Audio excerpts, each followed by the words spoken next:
ഷാർജയിൽ ദുരൂഹ സാഹചര്യത്തിൽ മരിച്ച അതുല്യയുടെ അച്ഛൻ രാജശേഖരൻ പിള്ള മീഡിയയോടൊപ്പം ചേരുന്നുണ്ട്.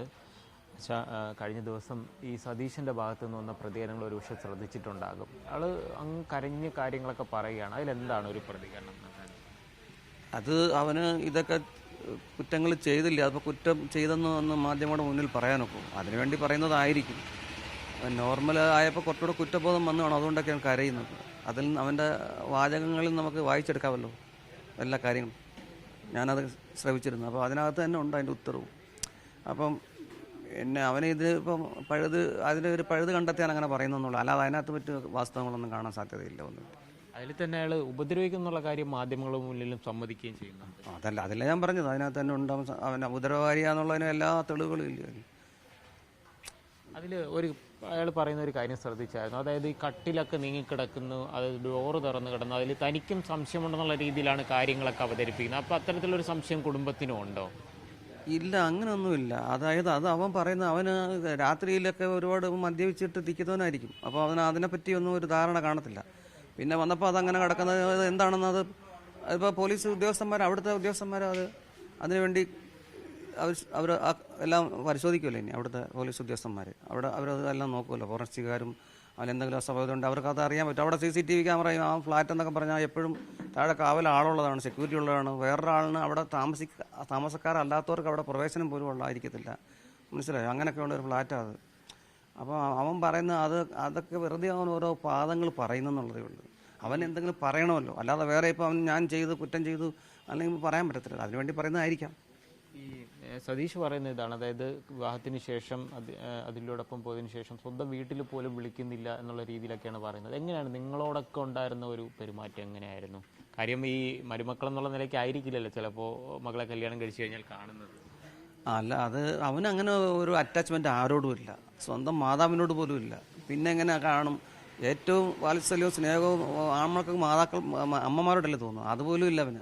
അവൻ്റെ അമ്മയെ പോലും വിളിക്കത്തില്ലെന്ന് പറഞ്ഞു കേട്ടിട്ടില്ലേ? പിന്നെ ഇവിടെ വിളിക്കുമോ? സ്വന്തം അമ്മയെ വിളിക്കാത്തവന് സ്വന്തം അമ്മയെ വിളിക്കുമോ? അച്ഛനെ വിളിക്കുമോ? അങ്ങനെയുള്ള ഒരു അറ്റാച്ച്മെൻറ്റ്, ഒരു സ്നേഹമൊന്നും അവനില്ല. ഞാൻ പറഞ്ഞില്ലേ, അതിപ്പം അവന് ഇങ്ങനെ ഓരോ ഡ്രാമ മാതിരി അവൻ്റെ സംസാരം. മനസ്സിലായി? അവന് എന്താണ് ജീവിതമെന്ന് അവന് അറിയത്തില്ല. എന്താണ് കുടുംബ ബന്ധങ്ങളെന്ന് അവനൊരു ബോധമുള്ളവനല്ല. അങ്ങനെയുള്ളവനാണെങ്കിൽ ഇങ്ങനെയൊക്കെ പ്രവർത്തിക്കുമോ? മനസ്സിലായോ? അവന് എന്തുകൊണ്ടത് അവനെ തലച്ചോറിൽ അത് കിട്ടിയില്ലെന്നുള്ള കാര്യം എനിക്കറിയാൻ വയ്യ. കാര്യം അവൻ്റെ ഫാദറൊക്കെ ഒരു സാധു മനുഷ്യനായിരുന്നു, വലിയ കുഴപ്പമില്ലാത്തൊരു മനുഷ്യനായിരുന്നു.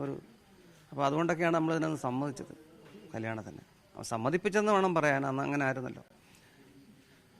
ഈ മറ്റൊരു കാര്യം, അപ്പോൾ അടുത്തിനി നിയമ നടപടികൾ കാര്യം ഇന്ന് ഒരുപക്ഷെ പോസ്റ്റ്മോർട്ടം നടപടികളിലേക്കൊക്കെ കടക്കും. എങ്ങനെയാണ് അതിനുള്ള അനുമതി? കാര്യം നാട്ടിലിപ്പോൾ കേസ് അന്വേഷണ സംഘമൊക്കെ വിപുലീകരിക്കുകയും ചെയ്തിട്ടുണ്ട്. ആ കാര്യങ്ങളിലൊക്കെ നമുക്ക് പൂർണ്ണ തൃപ്തിയല്ലേ ഉള്ളത്? അതെ, ഇവിടുത്തെ പോലീസില്ല, നമുക്ക് പൂർണ്ണ വിശ്വാസം. അവർ അതിൻ്റെ കറക്റ്റായ രീതിയിൽ കാര്യങ്ങൾ അവർ മുന്നോട്ട് പോകുന്നുണ്ട്. ഇന്നലെ സാറ് വന്ന് സംസാരിച്ചിരുന്നു. അതിനൊക്കെ നമുക്ക് തൃപ്തിയാണ്. അവർ അതിൻ്റെ രീതിയിൽ ചെയ്തോളും. ഈ നാട്ടിലൊരു പക്ഷേ കൊണ്ടുവന്നു കഴിഞ്ഞാൽ റീപോസ്റ്റ്മോർട്ടം അങ്ങനെയുള്ള കാര്യങ്ങളൊക്കെ വേണ്ടുന്നുണ്ടെങ്കിൽ അതിനുള്ള സമ്മതമൊക്കെ നൽകിയിട്ടുണ്ട്. എങ്ങനെയാണ് ആ കാര്യങ്ങൾക്ക് എതിർപ്പെന്തെങ്കിലും ഉണ്ടോ? ഇല്ല, അതിപ്പം അന്വേഷണ ഉദ്യോഗസ്ഥന്മാർക്ക് അത് ആവശ്യമാണെന്നുണ്ടെങ്കിൽ തീർച്ചയായിട്ടും അതിന് ചെയ്യാം. അത് ചെയ്യണം. അതിപ്പോൾ അന്വേഷണത്തിൻ്റെ ഭാഗത്ത് എന്തെങ്കിലും കാര്യങ്ങളുണ്ടെങ്കിൽ ക്ലിയർ ചെയ്യണ്ടായോ? അപ്പോൾ അത് ചെയ്തല്ലേ പറ്റൂ. അതിനകത്ത് ഇന്നലെ സാർ എന്നോട് സംസാരിച്ചായിരുന്നു. അപ്പം ഞാൻ പറഞ്ഞത് അത് ഓക്കെ ആണെന്ന് പറയും. എന്ത് വേണമെങ്കിലും ചെയ്യാം. അന്വേഷണത്തിന് എന്ത് വേണമെങ്കിലും നമുക്ക് ചെയ്യാം. സത്യം അറിയണം, അത്രേ ഉള്ളൂ. സത്യം അറിയാനൊന്നുമില്ല. സത്യം അവൻ 11 വർഷമായിട്ട് അവളെ കൊന്നുകൊണ്ടിരിക്കുക, ഇഞ്ചിഞ്ചായിട്ട്. ഞാൻ വീണ്ടും അത് ആവർത്തിക്കുക, ഇന്നലെയൊക്കെ പറഞ്ഞിരുന്നു. 11 വർഷമായിട്ട് അവൾ കുറേശ്ശെ കൊന്നുകൊണ്ടിരിക്കുക. ഇപ്പോൾ ലാസ്റ്റ് വന്ന് അതിൻ്റെ കർട്ടൻ ഇട്ട്, അത്രേ ഉള്ളൂ.